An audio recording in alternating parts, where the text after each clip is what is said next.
Okay, so you should be looking at your concluding outline. So we're wrapping up our paper, tying up loose ends. Last paragraph. So we need a sensible, appropriate transition for our concluding paragraph. So to begin, obviously, it's not going to be something that would work. I'm just going to use to conclude.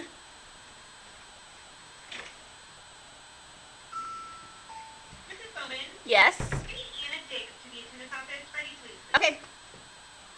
Anna, I will post that. You're welcome.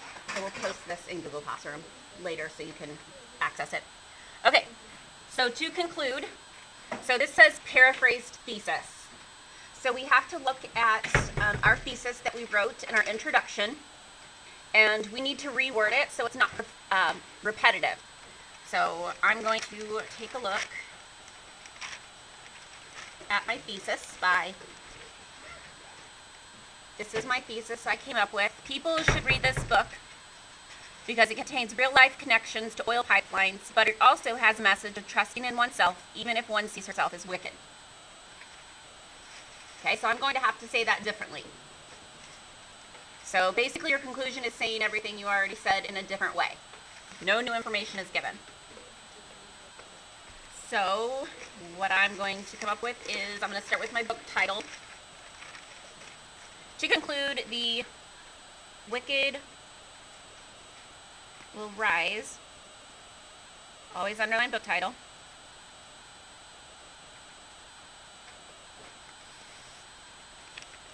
Sorry.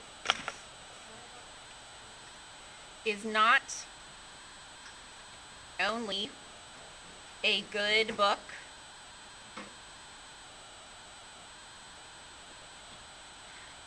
because of the plot, but also because of the real world connections. So I'm just mentioning the real world connections and message of believing in oneself.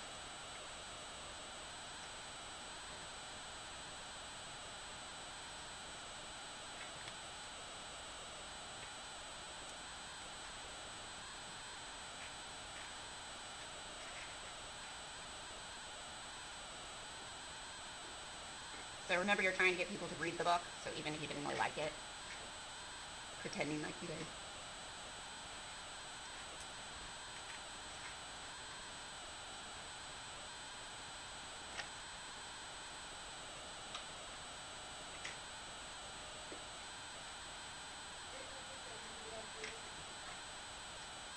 What project? Research. We're going to start on research. No complaining. Research is fun. You'll be fine. Somewhat, yeah. We give you some parameters. But yeah. Beyonce is a person. We don't that's called a bird project. When was Beyonce born? Who were Beyonce's parents? No, not that intense. Okay. You'll find out after Thanksgiving. All right. Summary. 5, 4, 3, 2, 1. So we have to come back and talk about, briefly, our summary. And we're going to talk about something that was learned by the main character. Okay? So you might have to think on this. This isn't something that you already have written somewhere. I'll show you what I wrote about my main character in a lesson learned. Amy Gum, who is the character, learned. So you can still, frame your sentences like this. Learned a lot about who she is and what it really means to be wicked.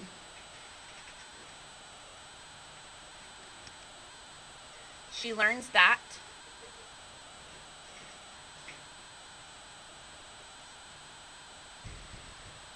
not everything is as it seems. both in her home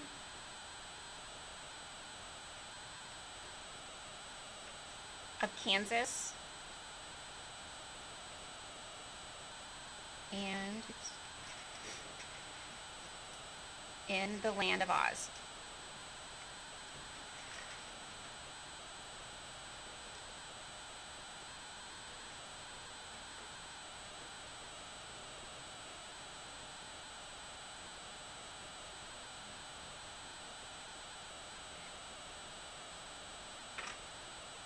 So notice what we've written so far. We go back to our introduction, talking about the thesis, and then a summary that we wrote in our introduction. We are still coming back to that, talking about what the character learned. And the last thing is a paraphrased hook. So this is the point in the conclusion where people get a little stumped. Okay? So if you go and look at your hook in your introduction,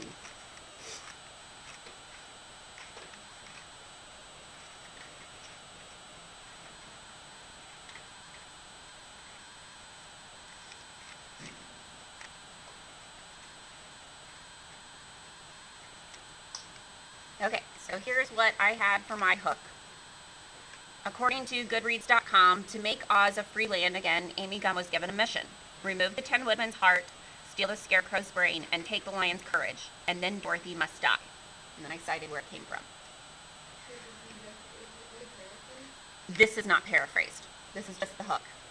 Okay, so I have to then, yeah, how would you say this at the end? So here is what I came up with. Where is it at?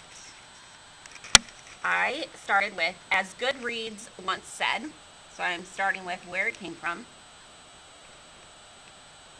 Now this part is paraphrased. In order to rid... No.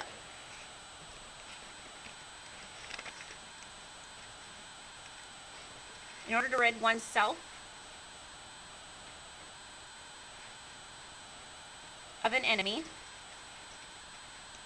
one must first rid one of her confidants. Confidants. Do you know what a confidant is? No.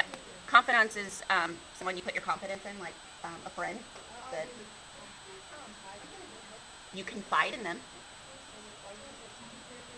Confidant is a person that you confide in. I don't know, I didn't make it up. Okay. It's a fancy word for friend. What? Okay. So let me stop this thing.